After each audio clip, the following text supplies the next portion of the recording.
शुक्लां विष्णुं शशिवर्णं चतुर्भुजं प्रसन्नवदं ध्याये सर्वविघ्नोपशान्तये गजान्मानुषम् अनेकदन्तं भक्तानां एकमाश्वहे।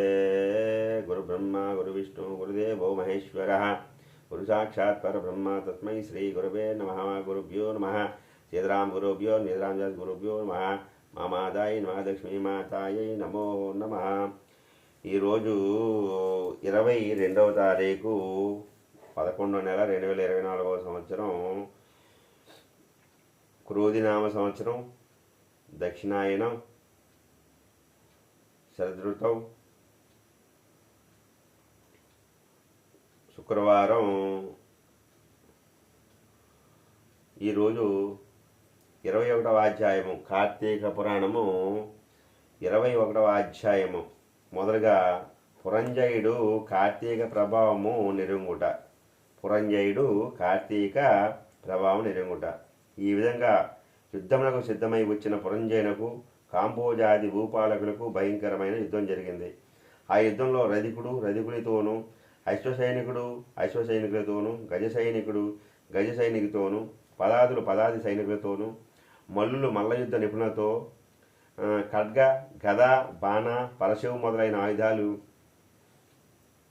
ధరించి ఒండోర్లను ఢీకొనుచు, హోంకరించుచు, సింహనాదములు చేసుకొనుచు, సూరత వీరత్వమును చూపుకొనుచు, బేదీ దుందుములు వాయించుకొనుచు, శంఖములను పూరించుకొనుచు ఉభయ సైన్యములను విజయకాంక్షులై పోరాడేది. ఆ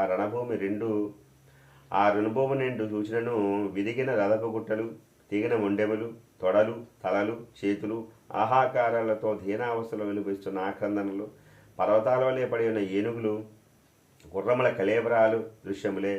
ఆ మహాయుద్ధమును వీరత్వమును చూసి చచ్చిపోయిన ప్రాణులను తీసుకెళ్లడానికి దేవదూతలు పుష్కర విమానులపై వచ్చేది. అటువంటి భయంకరమైన యుద్ధము సూర్యాస్తమయంకు జరిగింది. కాంబోజాది భూపాల సైన్యము చాలా నష్టమైపోయాను. అయినను 3 అక్షౌణీయులైన పురంజయుని సైన్యం నెల అతి సాహసంతో పట్టుదలతో ఓడించింది. పెద్ద సైన్యమును పురంజయునికి అపజయమే కలిగాను. దానితో పురంజయుడు రహస్య మార్గంలో శత్రువులు కంటపడకుండా తన గృహానికి పారిపోయాను. బలోపతులైన శత్రురాజులను రాజ్యమును ఆక్రమించుకున్నాడు. పురంజయుడు విచారంతో సిగ్గుతో దుఃఖించు ఉండెను. ఆ సమయంలో వశిష్ఠులు వచ్చి పురంజయుడిని ఓడించి, రాజా, మొన్నొకసారి నీ వద్దకు వచ్చి నీవు ధర్మాన్ని తప్పినావు. నీవు చేస్తున్న దురాచారకు అంతులేదు. ఇకనైనా సన్మార్గుడవై ఉండమని హెచ్చరించి తిని. అప్పుడు నా మాట వినలేదు. నీవు భగవంతుని సేవింపగా అధర్మ ప్రవృత్తుడవై ఉన్నందుననే ఈ యుద్ధమును నేను ఓడి రాజ్యమును శత్రువుల కప్పగించితివి. ఎప్పటికైనా నా మాట ఆలకింపుము. జయాపజయాలు దైవాధీనములని ఎరుగుము. నీవు చింతతో కృంగిపోటయ్యాలా? శత్రురాజులను యుద్ధంలో జయించి నీవు తిరిగి పొందవలన తలంపులకేది నా ఉపదేశము ఆలకింపము. ఇది కార్తీక మాసం. రేపు కృతికా నక్షత్రంలో కూడిన పౌర్ణమిగాన స్నాన జపాది నిత్యకర్మలు ఆచరించి దేవాలయంలోకి వెళ్ళి దేవుని సన్నిధిని దీపారాధన చేసి భగవన్నామస్మరణం చేసు, నాట్యం చేసు. ఇట్లు నచ్చిన సో నీకు పుత్ర సంతతి కలుగుతుంది. అంతేకాదు శ్రీమన్నారాయణ సేవించడం వలన శ్రీహరి మీకు సంతోషము పొంది నీ శత్రువును దుర్మాటకు నీకు చక్రాయుధమును కూడా ప్రసాదించును. కనుక రేపట్లు చేసిన ఎట్లా పోగొట్టుకున్న రాజ్యం తిరిగి పొందగలవు. నీవు అధర్మ ప్రవృత్తులై దుస్సాహసం చేయట చేత కదా నీకు అపజయం కలిగింది.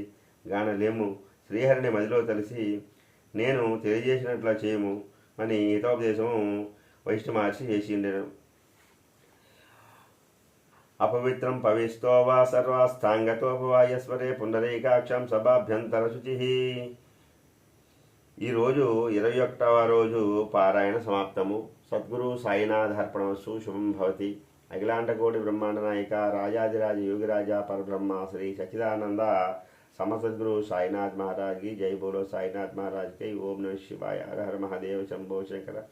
सदाशिवाय विश्वेश्वराय वीरभद्राय गणनाथाय प्रजापते नमो नमः। श्रीशैल मल्लिकार्जुनवायाय काशी विश्वेश्वराय अमरा रामलिंगेश्वराय भीमवरम श्री भीमेश्वराय सामर्लकोट दाक्षाराम भीमेश्वराय सामर्लकोट क्षीरा रामलिंगेश्वराय पटिशाचल वीरभद्रेश्वराय पोलवरम श्री महानंदीश्वराय नमो नमः। नमो नमः। समस्तं परमेश्वरार्पणमस्तु। शुभं भवति।